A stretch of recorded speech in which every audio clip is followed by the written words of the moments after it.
touched properly. That we form part of our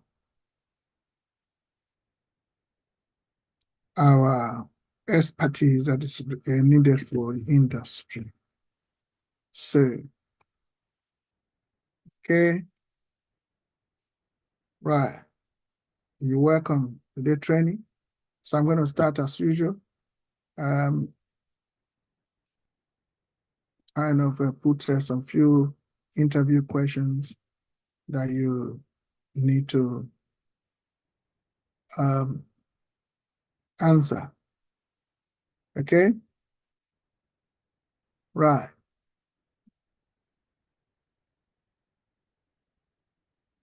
Okay.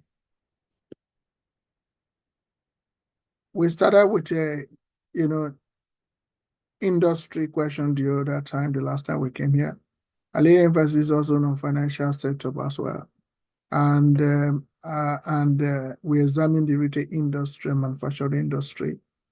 We did a little on telecommunication industry with respect to data governance. I don't think we quite enter energy and utility industry. Okay, what are the challenges that you think could be seen in, in energy industry? What are the challenges that we think we can see in energy industry and utility in data governance?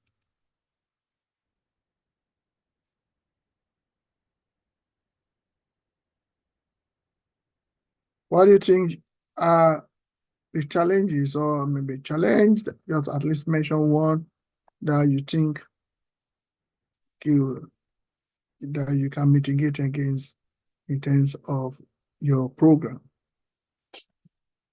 Yeah, energy industry, energy utility industry, because this is the practical aspect, what scenario issues, applying both best practice and also data governance in practice as well. So I know you guys were able to come out a lot when we mentioned health sector, like initials. The other time we mentioned financial, setup as well. So in energy setup, can anyone, do we have an engineer here?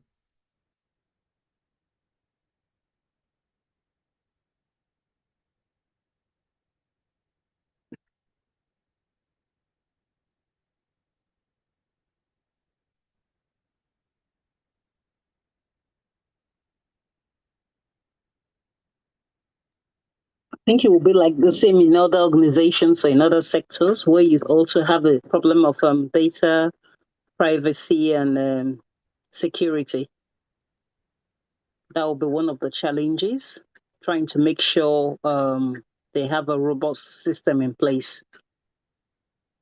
Yeah. To protect data on their system. And that one too could also be lack of workforce management training. Mm-hmm. Lack of training for their workforce, in other words, data stewards and the rest of them. Yeah. Do they have the adequate training in place? And also, are they compliant with regulation? Correct. So those are some of the challenges. So like with any sector, they basically face all the same challenges, but in their individual capacity. setup. Yes. Okay. Any other person? Because everyone has to talk.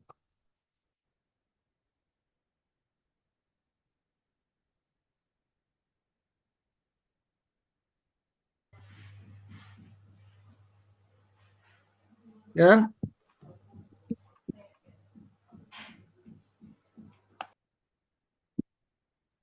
Any other person?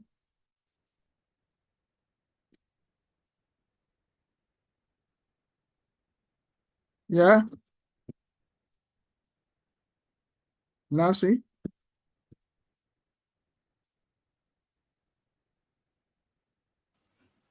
And also data ownership and accountability. Yeah. Can you explain that a little bit? And that's not my work. I'll just Okay. it. Okay, no problem. You will try. That's very good. Okay. James? I think they put something in the chat box. What is James it? said data siloing as a result of different departmental storing data in separate systems. So data siloing, or I don't know, the siloing or siloing as a result Silence. of different departments storing data in separate systems. Okay. He also said complex infrastructure due to the nature of energy grids. Okay. And he's in a place where he can really speak. Oh, where is in Nassau Rock? Okay, that's good. All right. So, what are the challenges that you may see is securing critical infrastructure on the time? Okay, for cyber threats while ensuring regulatory compliance. That's what I think he's trying to bring out as well. Okay. We're dealing with energy and utility, because if you don't get that done, it will pose risk and non-compliance issue, and it's a very terrible situation for a company or an enterprise to find themselves in such. Okay. Thank you. All right. Please always know this is kind of challenge that you may face in securing critical infrastructure from cyber threats and while ensuring regulatory compliance. But what do you think? How can we mitigate against such?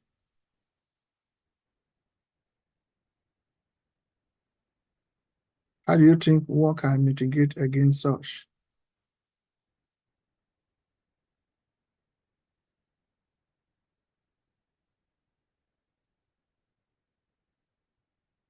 Hello?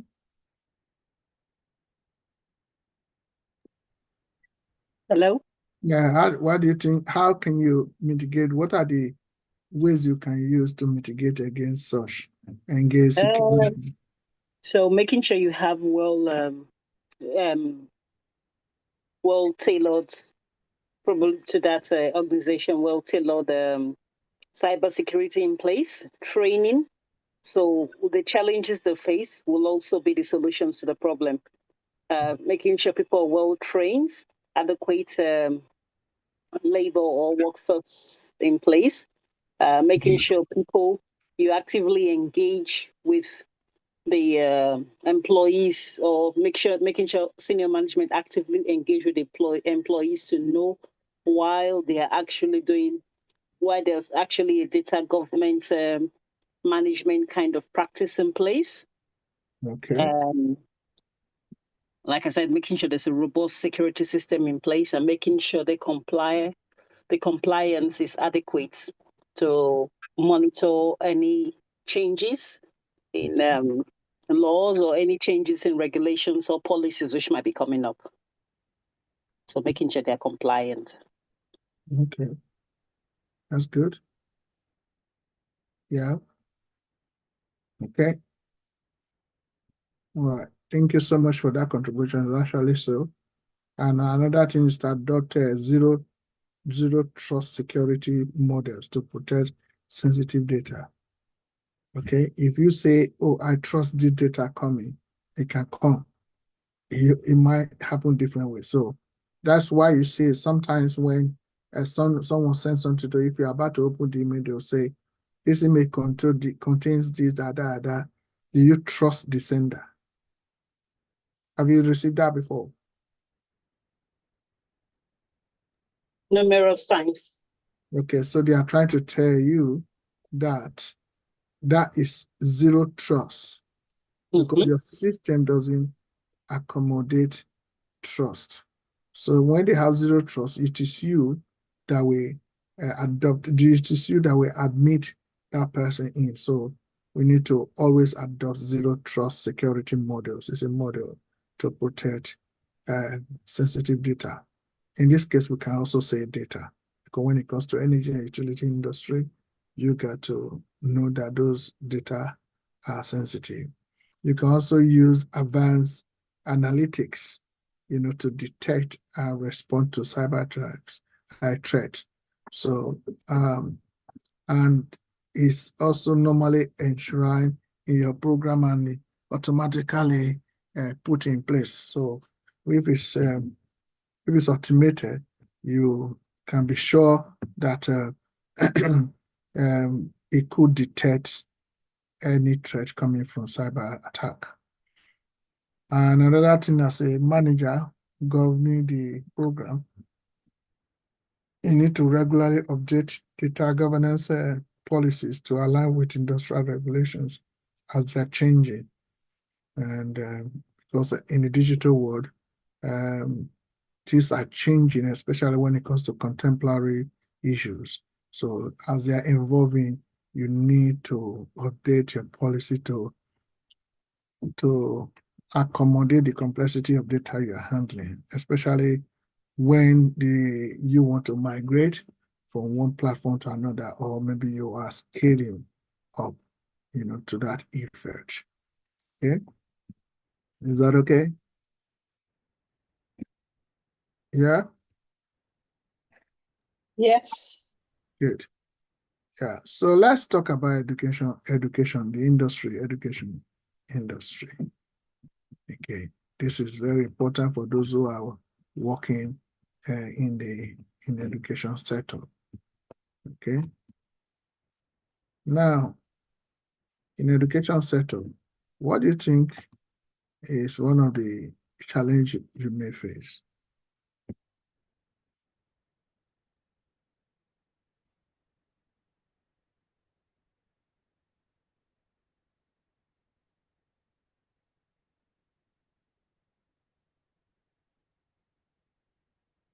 What do you think will be challenge that you may face in education sector?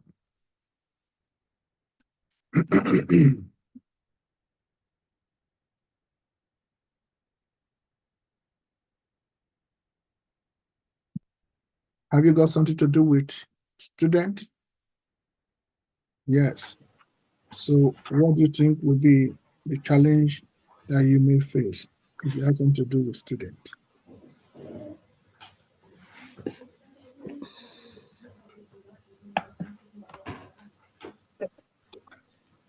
Again, is it compliance? Are the policies that are in place, are they compliant? Privacy issue again, security. And don't forget that among students, we have those who are now with the new gender structure in place, making sure everybody has equal access to data, and what data do people have access to. So the same thing again, privacy, security access, cyber security, is that in place? And I think with what we have now, we've got the new AIs in place. People using them or misusing them. There could also be, is there enough? We can also look at risks of fraud. There's fraudulent elements and also financial elements when it comes to the educational sector. Okay. And then the stewards, who are the stewards, are they properly trained to handle the data they're accessing? Okay, that's good. That's a very good. That's a very good input, right? So, James said with student there are privacy concerns, data collection practice, literacy among educators, insufficient infrastructure to handle large amount of data. Okay, that's from James. So all have been said, which you guys have already provided almost the same thing as answer to the question. So, normally when you are going to be employed in any of this sector, they're going to be asking specific things that you have done within the sector before. And then when you bring out the initiative, they're going to ask you what are the challenges you have. It's probably you have to make mention of one, and then also try as much as possible to bring ideas how you mitigate against such. So in industry, in education industry, privacy, student privacy is very paramount. So them protecting the student data privacy while enabling data-driven decision-making at any time. So it's very important. And the infrastructure that you will use need to be put in place. So how will you be able to mitigate against such thing? The privacy, student privacy, and even all stakeholders. Solution?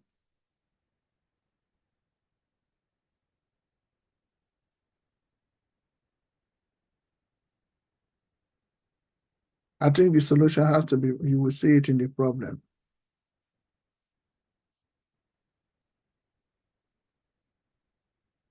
Solutions?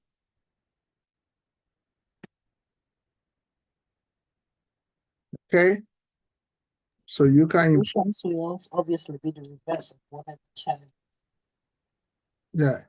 Solution will be like implementing FEROPA, that is FERPA. Okay. Yeah, just as you said, provide adequate training, establish clear data ownership and robust data quality standards. Yeah, that is tailored to the specific setup, just as what if he said.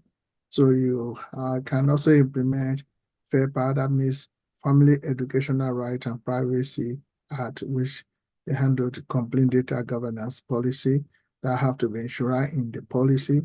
You also need to secure cloud-based platforms for data storage and sharing, where you see data coming out is sort of maybe sharing. Someone want to share data with another person, and you see John Smith as Smith John. So at least there are two different people in one place. Or maybe somewhere else your email contains someone else's name, and your private one has different ones. So probably when you click, you are about to sleep or you just wake up, you didn't look properly, you will share an email wrongly to somewhere else. So it's very important. So you need to train staff on data privacy best practice. Okay?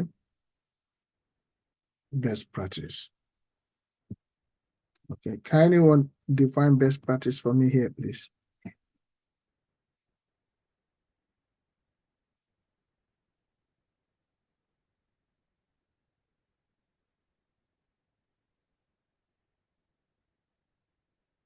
Hello? Can anyone define best practice for me here? Best practice.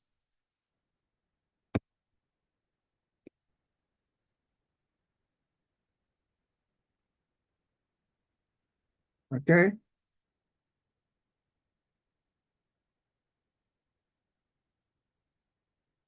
Okay. I like your answer. All right, James said procedures that are acceptable, okay, or prescribed as being correct or most effective. Yeah, that's the definition. Sorry, what was the question? Best practice. Okay, for the education. Yeah, just say Sorry, what data governance. yeah, what is best practice at all? Any best practice is the concept of best practice. What is? So best practice will be things like making sure you have specific roles, Good. defining clear roles and responsibilities to different um, data owners or stewards, making sure that whatever you have is robust enough. So robust data governance framework, which means policies, procedures, everything we share, making sure there's adequate security and privacy, everything that we'll basically be talking about, making sure they are well defined and in place, and trying to make it regularly evaluating them to make sure they still align with industry standards. Yeah, that's a good one. Sorry, I'll be popping in and out. Yeah, no problem. Okay. Yeah, best practice. Thank you so much for the definition. So it's not limited to the one I gave, but it's my personal definition to best practice is the most acceptable considered practice that has produced the most superior result compared to other alternatives. That includes updating. That's best practice. So, for example, you have a policy, and the policy follow the norms and the values of your your goals or target of the company, and then you have to lay down the practice during the operation in every process and procedure. So, and each of them has to follow and enshrine in a policy. So you must not do anything outside the policy because the policy contains how the best practice would be achieved in order to create the value required. So that being said, if you don't follow it, then you are as a result of management problems. So the management practice has dominated the best practice. So what happened in most cases when you don't follow best practice, there's going to be the differential that exists between management practice and best practice, and that will be SOP, standard operating procedure. So then you need to do a proper evaluation because it might not have the expected result.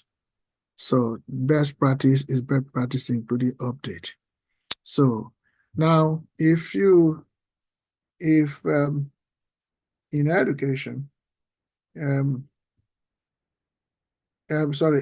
going to ask some questions now based on government and public setup. So if you want to work in government, so what do you think will be a challenge in that sector? Because the advertisement for data governance comes from different sectors, and they're going to be asking you this question with respect to your experience. Okay. In education sector, in government and public sector, what do you think will be a kind of challenge that you might have?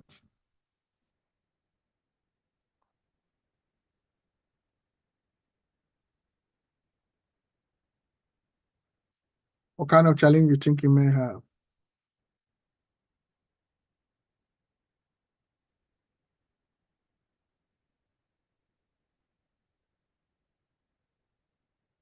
The public sector, government sector, government sector, the sector that you work in, the government or public? What do you think will be a challenge in terms of data governance?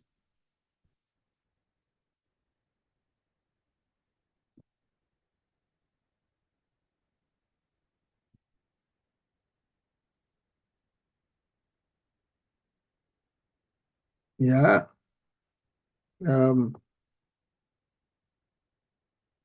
Okay, I think I'm going to flag back before you answer the question. Ramsey said something about best practice is to set a guideline that are considered the most effective way to achieve a goal or outcome. That's good. So James said resistant to change. That is a challenge as well in data governance. Yeah, that in fact in all sector, that is an issue. It's an issue in all sectors. So, for example, if you don't have any challenge, if you don't have anything that you can bring out in any sector, please bring that out. Resistant to change. I know the last time we met, if it dealt with that seriously, what caused it and what it can mitigate against that. Very, very important. Okay, thank you, Ramsey. Thank you, thank you, James. Okay. Resistant to change is the literacy among staff, transparency, absolutely. Okay, very important. Right. Okay. So thank you for putting those ones on board. And what do you think you can do to mitigate against those changes, those challenges that you put on a platform? Chatbots.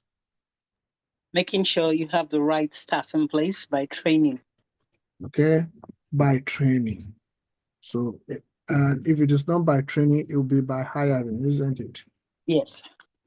Okay, so that means you have to hire tough and manage simple.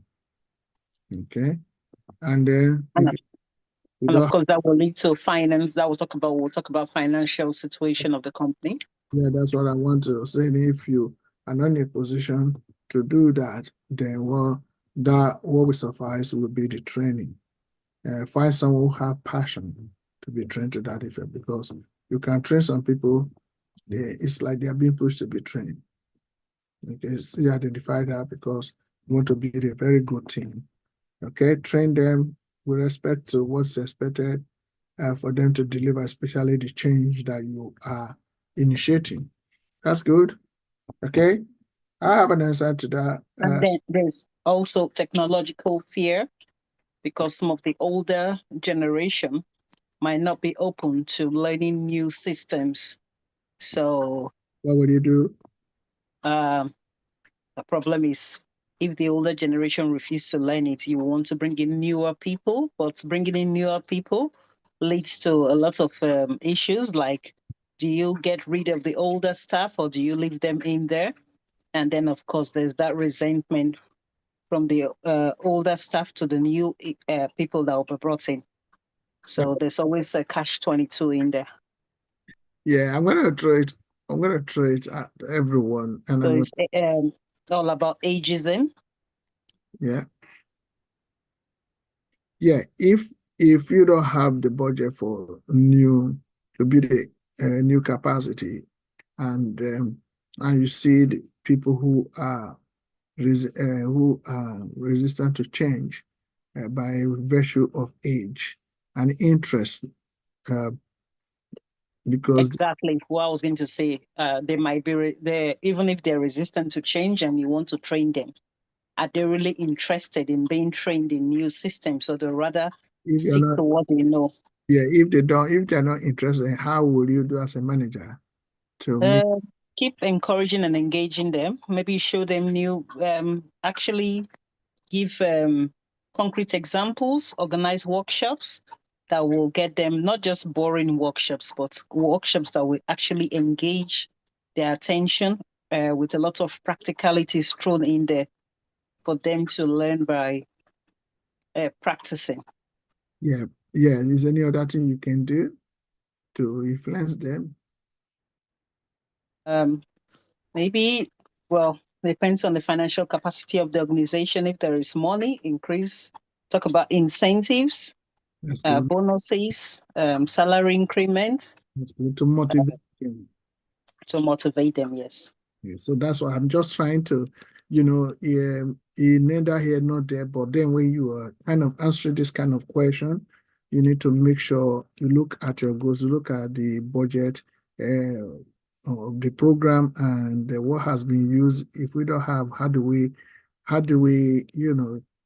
train the local content? And if the local content has a kind of their indifference in the kind of change you are bringing in by virtue of age and not interested, what will you do as a manager to make them more interested to buy into the training you want to? So these are the kind of, you can twist the question around to know the ability of someone who is able to convey someone, communicate the program, how he can encourage, don't forget you are a manager, so your problem solver, that's already a problem. Okay, thank you so much, Ife, for that. James from Nigeria, keep on putting on, training, implement robust data governance policy. Of course, we will, but how would they also keep to it? Okay, try to address their fears, of course, like age we're talking about, or people who do not want to. They communicate the benefits of the, they will know the benefit, but if they're not interested because of their age, what will you do? So these are the things. In Nigeria, we sack them. James, it's easy to hire than to sack over here in London. But if in Nigeria, in fact, they have already sacked themselves before they are sacked. Thank you, Archibald. Well, they sack them in Nigeria. They will just bring in their brothers and sisters. Nepotism is the order of the day. Well, it's possible they can do that. But sensitive issue, they have to be more careful. So I kind of put a challenge in that sector, in government sector. Challenge of one of the challenges will be like ensuring transparency and accountability while managing sensitive citizen data. So many people within the private, the public sector, they are not transparent, and also they don't know how to take care. They are not accountable to what will be that will pose challenges on it. So how do we mitigate against that? So there will be initiatives that need to have a strict access. You can, well, one of the solution would be establish open data initiatives with strict access control, and also you can use other governance frameworks like National Institute of Standards and Technology. If you remember what one of you put in, is about standard as well. Okay, and you can also conduct regular public audits to build trust among people. Okay, and all right, so we I will leave some for next time, but I also, like today, I promised to deal with how to write a policy.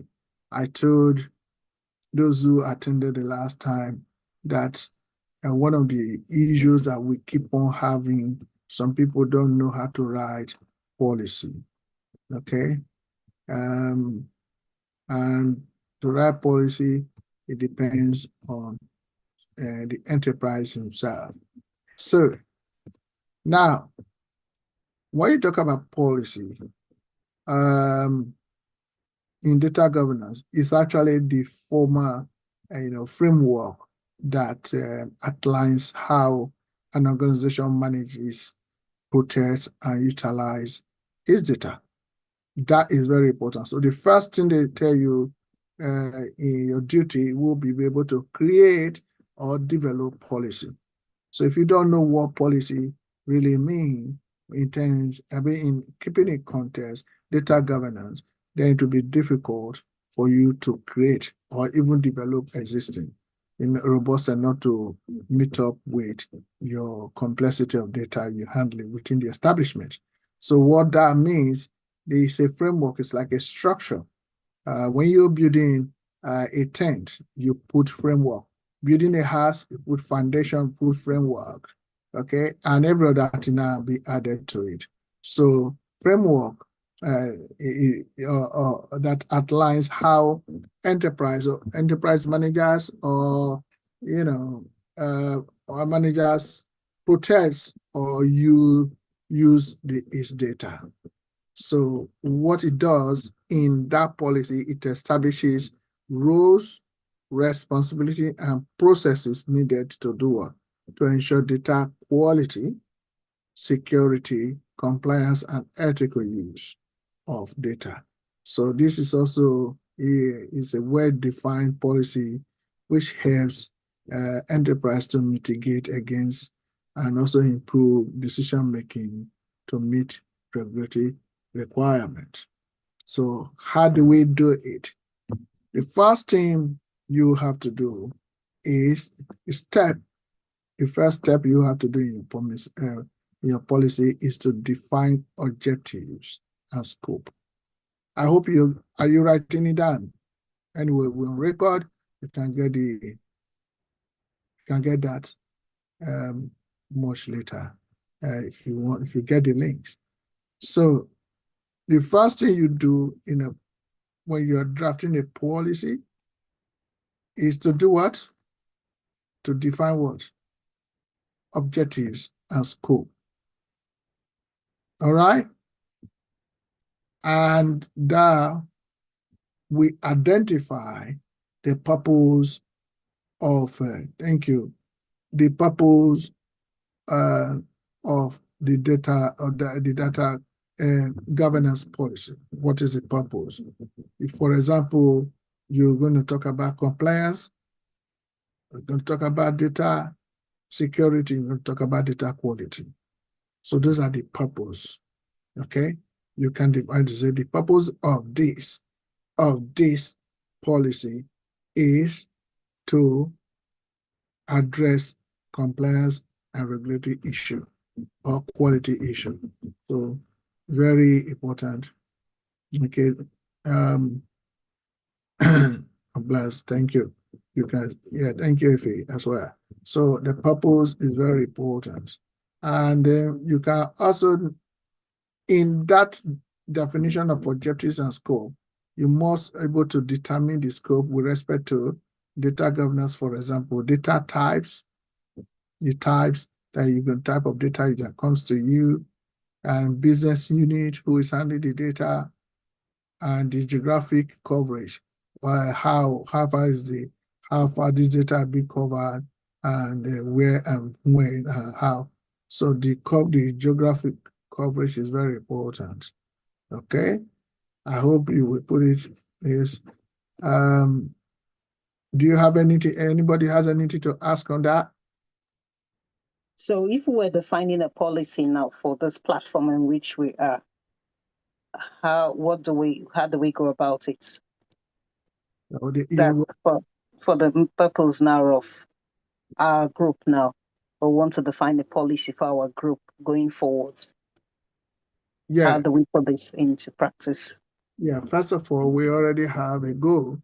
The goal here is training and to achieve the expertise that require to become a data governance manager. Okay, that's our goal. So, but to achieve it, we have to identify what are the objectives and define the objectives. The objectives, how do we get it done? Pure training, okay? Pure training, and you have to make sure you come in and being identified as being to be trained and following the instruction and do what is expected to do, participatory when you are expected to participate. When we are asked questions, you interact. Okay, make it more interactive as well. Okay, and then every other activities, including assignment, has to be done. So not limited to what I mentioned, but the scope of it is the curriculum that we need to put together to make sure all the time work according to that in each of us.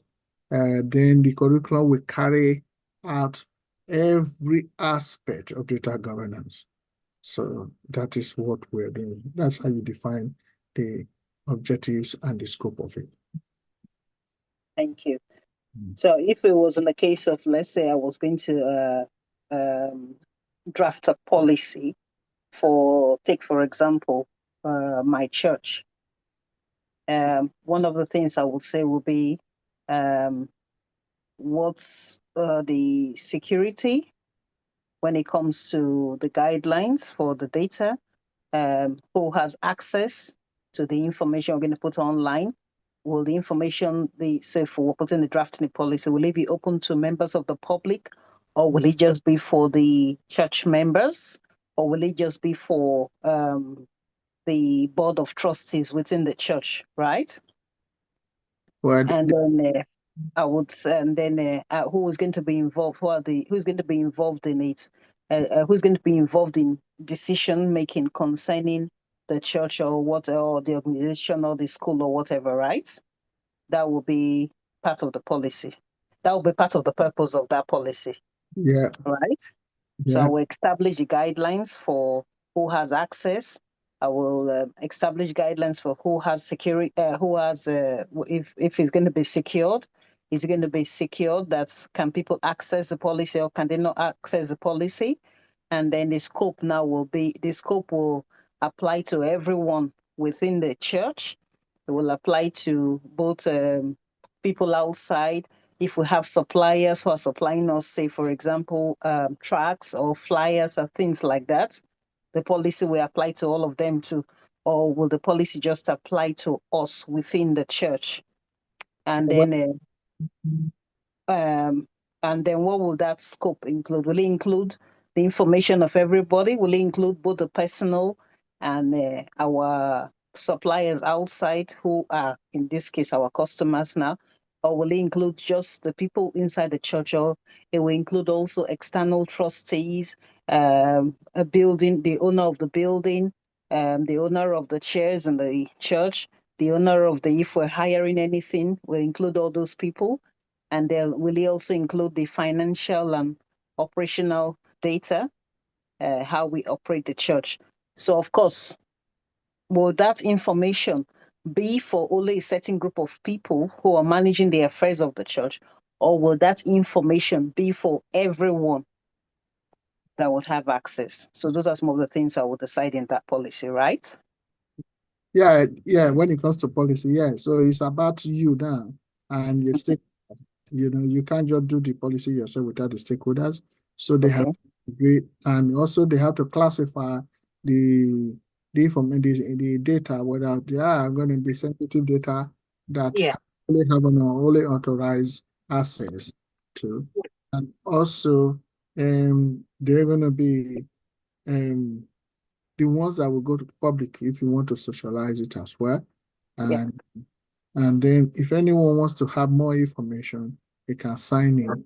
When they sign in, automatically we know who is going to obtain that data or have access to such data. So we know if anything happens, we can trace it and track it properly. So yeah, a lot you have actually explained even the question you were asking, question you were also answering it. Thank you so much for that. I'm just trying to say, if I was drafting a policy, No, will I include? those things are very important. Policy is simple. You know the value of the company as enshrined in their vision and mission statement. Okay, so and then you have to make sure your program is tied into that. So, and once it's tied into that, how can we achieve it? That's where the objectives comes in now. Okay, so an example I was going to give of a policy which I was kind of involved in drafting some years back was, again, it was the church. We wanted to hire out the church premises for parties and things like that. So we came together, myself including other people, including some of the trustees, the pastors, and some other key people, and we said, right, we want to start hiring the church. And one of the things we said was, okay, how much will it cost? So we had to do a quick look around of other places in the areas which are used for similar things. We found out how much that cost and how we could, if we could match that price, or if we needed to bring that price down. Then we looked at the inside the building. We looked at the structure. We said, is it accessible to wheelchair users or non-wheelchair users? Because, of course, if you're hiring a hall or a church premise out to people outside, you need to consider everyone. Consider those with disabilities and those Absolutely. with the abilities. Then we also looked at do we want alcohol? Do we want alcohol on the premise, or we don't want alcohol?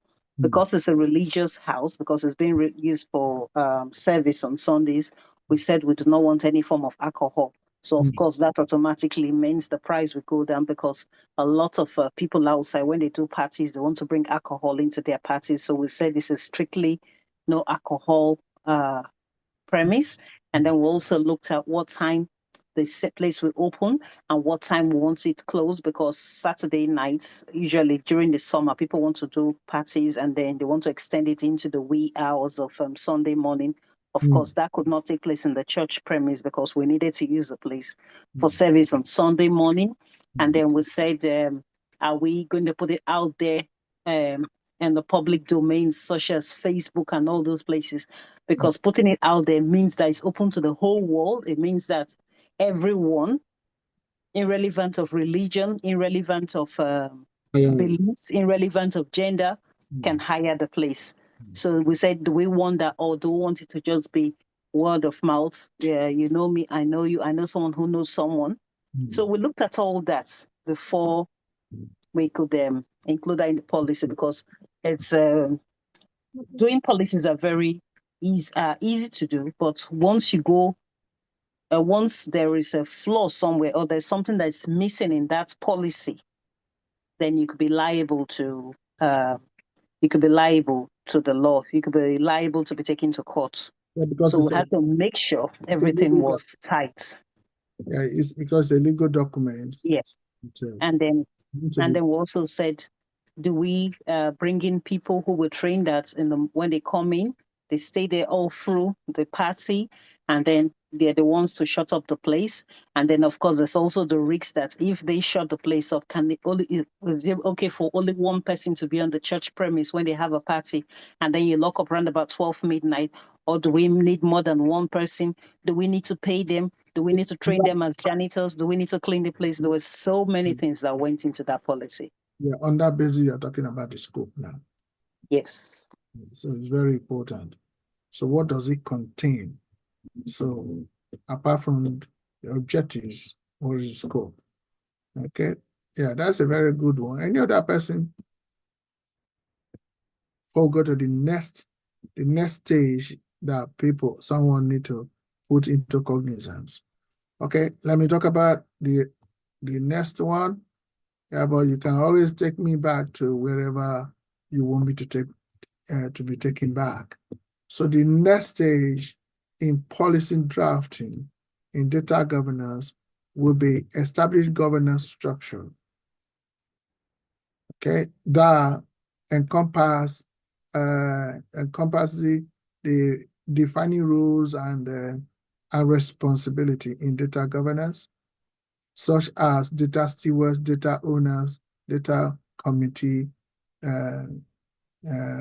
of the program, and then the next one is to assign accountability for data-related decisions and enforcement. So enforcement normally is data stewards.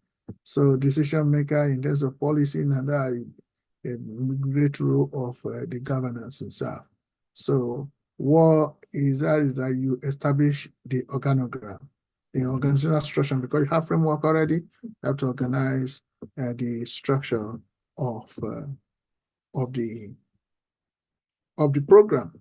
So in that, you're able to define roles and responsibility, and also assign accountability to each of those roles. That is the next step.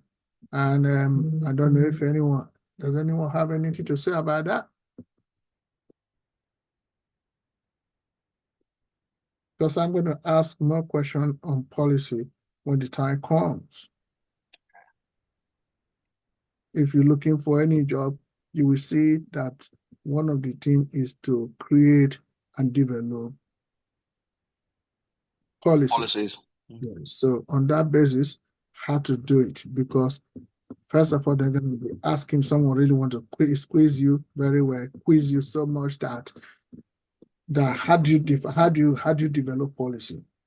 If you say how do you develop policy, you say where you define objectives and scope, you have to look at the existing one because the word there is developed.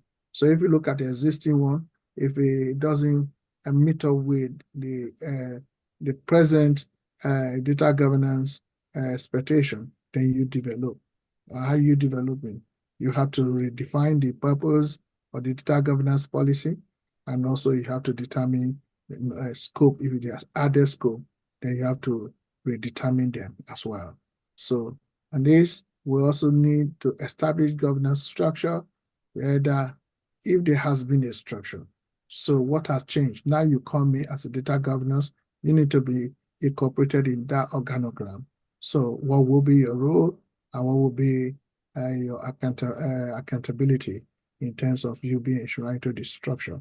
And that structure will also help everyone who newly employed to know the capacity of the program itself. Okay, that's very good. If you have any other question on it, please let me know. We have a lot of steps to go through, and within a short space of time, we're going to spend. Yeah. Okay. No. Okay. Any other question? James, any question? Ramsey, I know you will be able to talk, but you can also ask questions. Whatever, put it on the draft if you can. No, thank you, James. Okay. So the next step, please always remember, very, very important. The next step will be access regulatory and compliance requirement in your policy. Okay. Access regulatory and requirement. Okay. So how would that be? You need, first of all, to identify applicable regulations that within the jurisdiction of your operation. Okay, like in Europe or UK, you have GDPR. Okay, in America, you have CCPA, that's California. If you are in Nigeria working in US, you must be acquainted with CCPA as well, and HIPAA, that has to do with health insurance of people. Okay. Yeah. So first of all, you must have access. You must assess the norms, the regulatory and compliance requirement of within the jurisdiction where you're working. Okay. Any other person? Any question from any person? Yeah, what and I see it in the chat box as well. What's the full meanings of the acronyms? So GDPR, CCPA. Do you know what they stand for? So have you ever heard GDPR before? Oh, of course, yeah, I've heard of GDPR, and it's to do with like how you store data. Like I know what it is, but I don't know what it stands for exactly. You don't know what it stands for at all. Oh, no, I don't, and I'll hold my hand up. Like so, I want to learn it, know what it. I'm going to write it down as well. Yeah, very important. You ask the question. Any other person here who knows the meaning of GDPR or who doesn't know?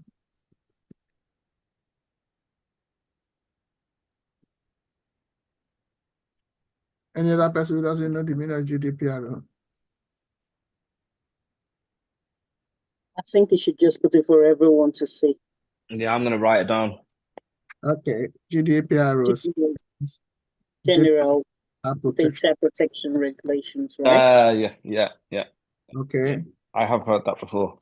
Okay, and CCPA means California Consumer Privacy Act.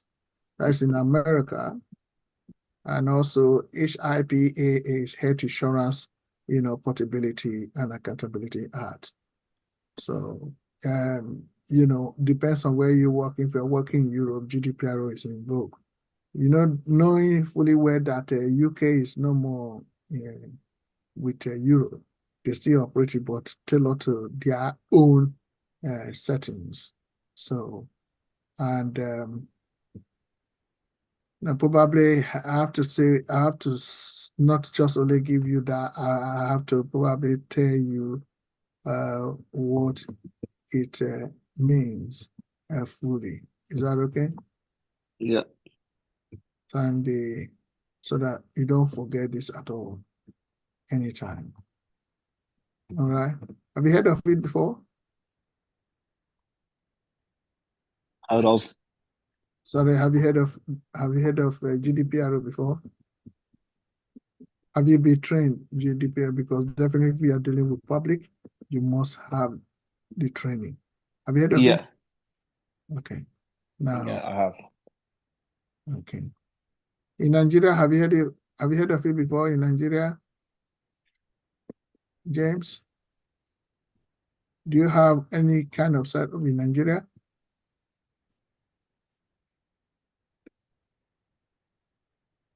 James? Okay. Well, you said no, sir. Okay. All right. Can you see that? Nicholas? Yeah, I can see that. European Union regulations. Are you interested in the one in America? So that's the thing. I've got that's definitely on the cards, and you know me to say that because that, yeah, I want to know about America because I've got a lot of family there anyway.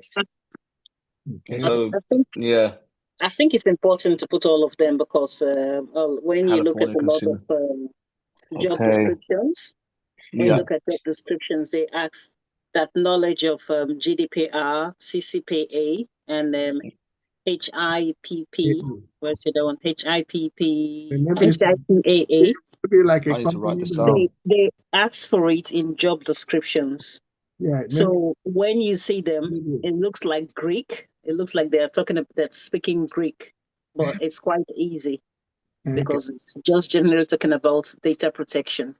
What data is accessible to members of the public? How do you collect? How do you process? And how do you store this data? And if you leave an organization, is that organization still in their right state to keep that information you have given to them still on hand? And if, say, for example, you're sacked from a company or something, do they have the right to put that out there on public domains to say this person was sacked, or do they have to keep it to themselves? Different things like that. Thank you so much. And then, of course, with the NHS, you have what data is available to members of the public. How is the data used? Is it accurate? Generally, everything we'll be learning about in data governance, that's all under the GDPR, which is the same thing as the CCPA, which is the California, I can't remember what they call it, California Consumer Privacy Act. So it's the same thing. Okay, and depends on wherever you want to work. If you work in Europe, automatically covers a lot of country, GDPR, if you're used to it. In America, you have these two main ones that people are always operating with, HIPAA, because of health insurance, because they don't play with health insurance over there a lot. And California being a very big state, the Consumer Privacy Act. When you talk about consumer, you can be a customer, but you may not be a consumer. But you cannot be a consumer without being a customer. So it's very important. So the nitty-gritty of everything is about consumer, the last person who will be dealing with the product and services. That always going to be talking about issues. Okay? All right. That being said, don't forget I put a different, the number 2 of it, ensure alignment with industry standards and best practice. So this industry standard will be probably a standard set by maybe a European or iOS, International Standard Organization, or IUPAC as well. So these are standards. There are different standard: construction standard, regulatory, educational standard, healthcare standard. Those standards, you must have a policy that we reflect will be in alignment, especially when it comes to external environment, the factors that will affect your entrepreneurship. So, or affect your company where you're working. You can't control those external factors. You can adopt or adapt to it, or you can control your internal factors. If it's in microeconomies or macroeconomies. So whichever may be the case, you can control the microeconomics aspect of your data. So don't forget the value you want to create has to be something that will be more profitable to the enterprise. Right. Yeah.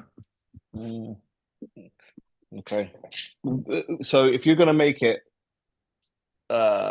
more valuable to the business, is that the idea? Is to what? Save their time and or energy?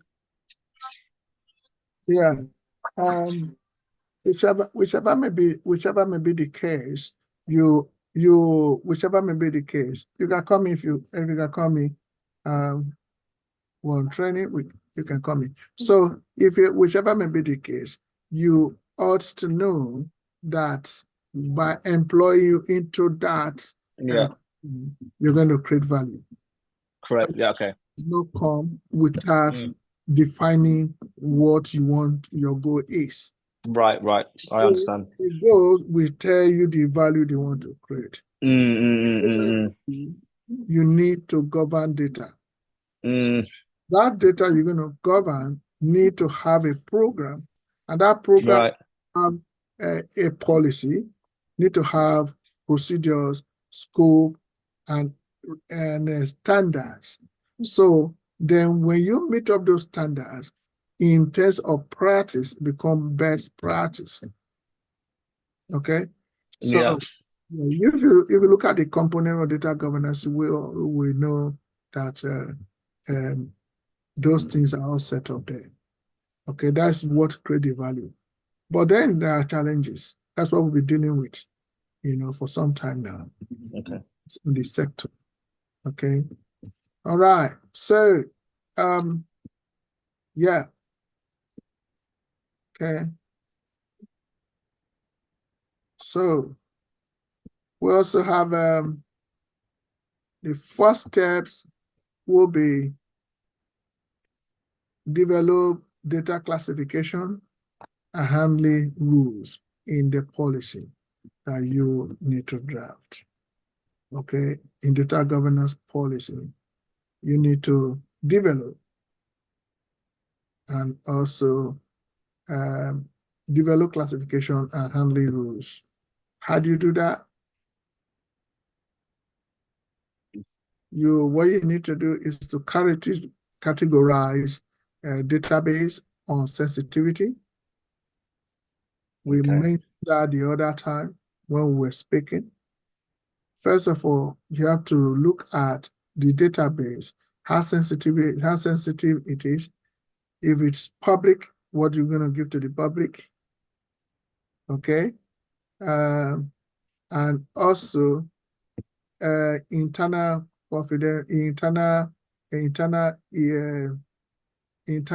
data and use only our confidential data or restricted data. So that's how you classify, and that's how you classify it. So I was going to ask a question. So if you've got a data governance charter, wouldn't that in effect tell you the roles and responsibilities, what's going to be available or not, or is that something outside of a governance charter?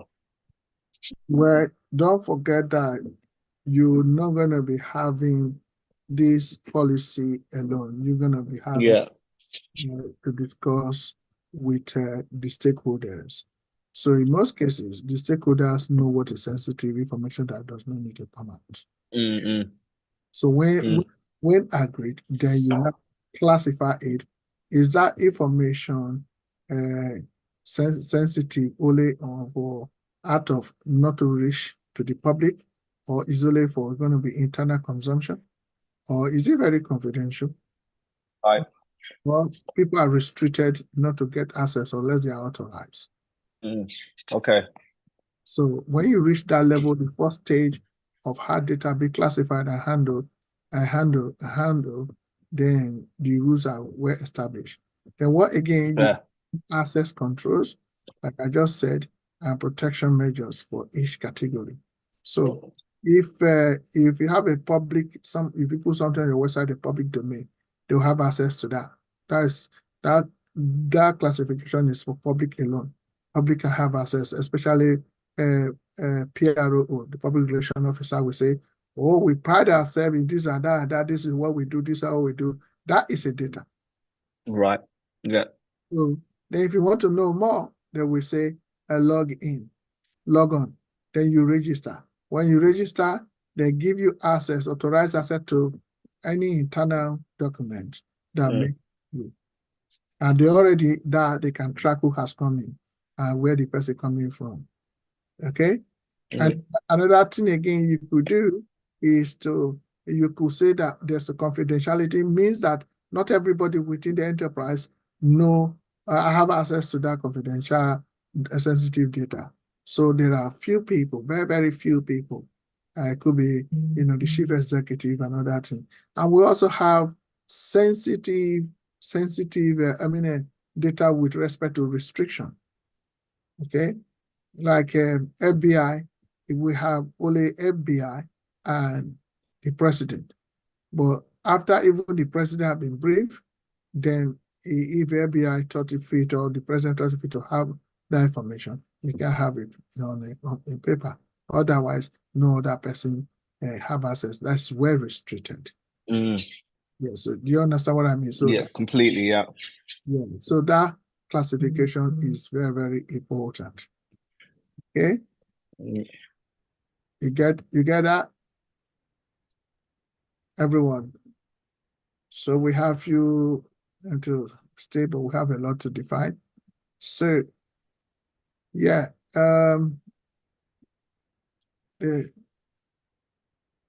the fifth step that you must have to follow is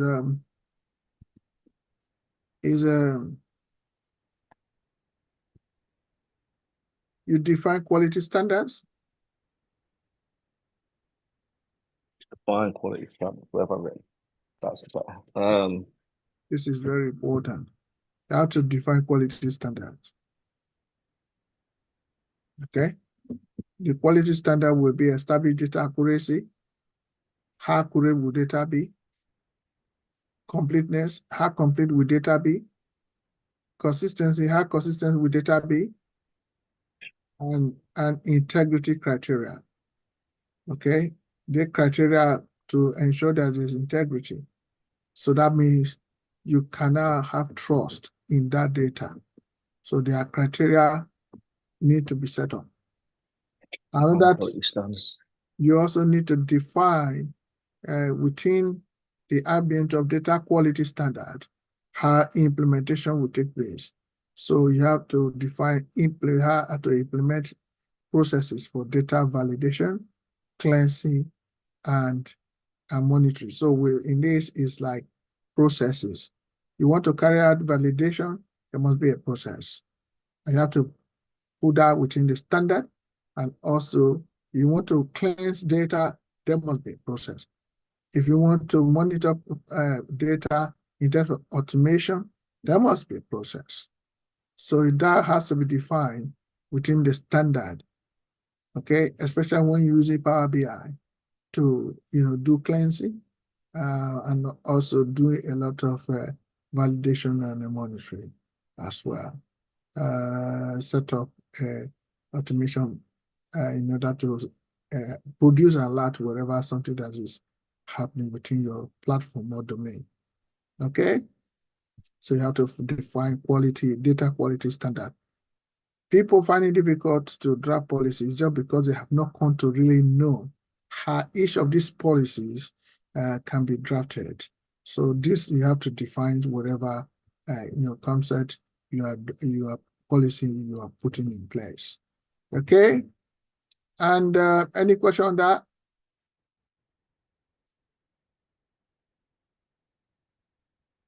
Is there any question on that? Okay, I go to the sixth one. If you hear, the sixth one would be implement data security and privacy control. Now, this is when protection comes in. Okay, data security and data privacy, both of them are referred to as data protection. So we need to define policy for data encryption. You cannot just encrypt without having a policy on that. Encryption, access management, and breach response. So if there's a breach that takes place in any enterprise, the first thing you as a data manager have to make sure it is reported immediately, and invariably let all stakeholders be aware of it. Okay, that's a very good practice. Any delay can cost, any delay, it can even cost a lot, in fact, in terms of risk and non-compliance issue. Because you must comply with the norms that says that, if there's any breach, you have to register, you have to, report it quickly. Nicholas? Yes, I think you've just clarified that now. I was going to ask, but it was like, so if there's a data breach, it's instant. Like you've got to tell the bosses to make a decision straight away, and ideally tell the consumers if necessary. But that's a later on decision, right? So you go to your bosses first, tell them there's a breach, and they decide whether they take the toll. They have to, even the bosses have to make sure. Yeah. Stakeholder, including the client itself. Because the client, okay. Yeah, the client also is a stakeholder. So anyone that is interested in your business are called stakeholders. So as soon as the bosses, the leaders are, they are aware of it, then it is their obligation, right, to issue alerts to all concerns. And in this case, the stakeholders or customers. They will have to inform, even the press have to carry it. There's a data breach in Lloyd's Bank, in so, or even if there's glitches, computer glitches, immediately, because they will pay a lot of fine or losses, damage as a result of damage caused. They have to carry out what is called information via the public relation officer, using different kind of platform, and to tell the public that there is a glitch, or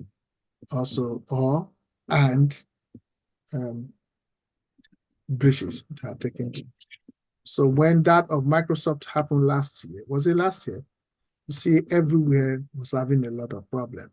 So now we're trying to develop how they can mirror their system in order to feed that when one breaks and the other one is stopped. My website was one time hijacked, and luckily that it was a database-driven website then. So what actually happened, we mirror it. So they thought we cannot get the information. When we get the information, we uploaded the same thing that they thought they hijacked. So there is always mirror when you set a mirror. If you want to know, you can have some external storage system that are mirrored themselves. So once it's stored, everything mirrors itself. So once anyone is corrupt, you bring their backup mirror out. So that's why most people right now trying to have cloud, because with cloud, when something's gone internally, cloud will bring it back. Okay? So you have to implement security and privacy, define policy based on the encryption, access management, and breach response. Okay, and again, what you can do in the implementation of protection. You have to ensure compliance with the privacy laws and user consent requirement. You know what that means. If the end user that you're collecting data or you're going to use the data, there must be consent established in that policy to that effect. Any question on that? Is there any question on that? Yeah, I was going to ask. So when you ask them to share the data, is this done by a prompt, or is it done normally in like the terms and conditions that people click on or sign? Like what? So you have to. It's a legal requirement to get consent of data. Yeah. Is that normally put into terms and conditions, or is it put in the privacy policy? So it's put in the privacy policy, or is it put into do you get prompted with it? We're about to share your data X, Y, and Z. First of all, in the collection of data, you must have a concept of of who you are collecting data at the point of entry. And also, if you want to pass a data to end user, you also need to ensure that the policy covers the use of that data by consent. Right. Very, Okay. very. So practically, the consent is very important, and in any sector, even if you look at any NHS, consent, unless there is a capacitation by the data owner himself, not to take a decision, cannot take decision based on their vulnerability. Then on that basis, there's always a way of getting that done legally. Okay. Okay. Yeah. So number 77 step is create data usage and sharing guidelines. On that basis, you can define permissible data uses and restriction on sharing. Okay. And that must be, found in that policy. So outlining the policy for third-party access and data transfer. I just touched this not too long. Okay. James Ashibel say like BLB. Okay. Yeah. Do you want to say B and B or what? Be right back. Be right back. Be right back. I didn't even see it properly. Okay. Yeah. All right. Be right back. Bless you. Yeah. Okay. It's very important. Maybe when I grow up, I will say those things properly. Oh, bless you, man. So you have to create data usage and sharing guidelines. Guidelines are very important. That means you want to use the data. Yeah, these are the guidelines you need to follow to make sure. And when they talk about guidelines, what do you think we're talking about here? We're talking about ethical, moral, ethical. Are you talking about GDPR when you talk about guidelines? We're part of it as well, because Yeah. so they are part of it. So you have to be ethical in keeping people's data and use the data, especially when you're sharing to the third party as well. You have to outline within the policy for third party access and data transfer. So very important. So it doesn't just define GDPR, it's also the policies of the business or organization. That's correct. Cool. Okay, that makes a lot of sense. Yeah. Good. Yes, absolutely. Okay. Oh, yeah. Then That makes a lot of sense. Yeah. we also have the eighth step that you need to take is to establish monitoring and audit mechanism. When it comes to data, we have already done a lot within the policy, so you need to monitor continuously by implementation of the policy adherence. So people following the established policy, how do we monitor that as well? And what is the, what can we do to make sure that is followed So you need to have also you have to conduct regular, audit and assessment to identify gaps and improvements. Okay. And maybe you hold on, somebody is ringing my bell. Just hold on, let me just. Okay. I totally understand. Yeah, By all means. someone has gone there. Okay. Now, yeah. So this is how it's been a regular audit and assessment to identify gaps and improvement. So I'm going to stop here for today. Is there any question?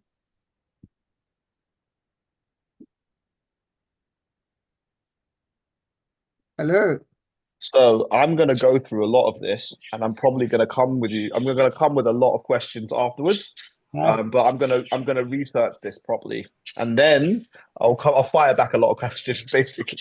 Okay. Good to see that, because Yeah, these are the challenges people face in the industry. Okay. yeah. All right. I'm really sorry for being late today. It was not my intention. No It was not my intention. I finished work way late. Like I was meant to finish by like 3. So I'm really sorry I was late. No I'm problem. really sorry. No problem. Any other person?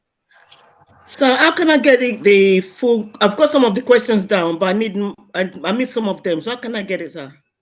Okay, you will get it. I will send it to you, and also I'll send you the link of this training. Okay, I will send you training. Thank you very much, sir. Thank you, Sister Ife. Thank you. Send me the link too. Send me. I definitely need the link too for sure. No problem. I'll do that. All right. Thank you so much for coming, James. Everybody. Take care. Yeah. Thank you. Thank you, sir. Bye. Have you learned something today? Yes, sir. Thank you. Even though I'm at work, but I'm learning a lot. Thank you, sir. I was here for like 10 minutes, and I have. So definitely, yeah. Not only did I learn something, it gave me more clarification and stuff that I'd already learned as well. So, and I'd been here a short period of time. So, like, well done. Like, seriously, you've given me stuff to research. It's been a short period of time. I don't even know how you did it. Good to, It was good. good to know that. It was good. Have a wonderful time, everyone. You too, sir. Thank you, sir. Bye, sir.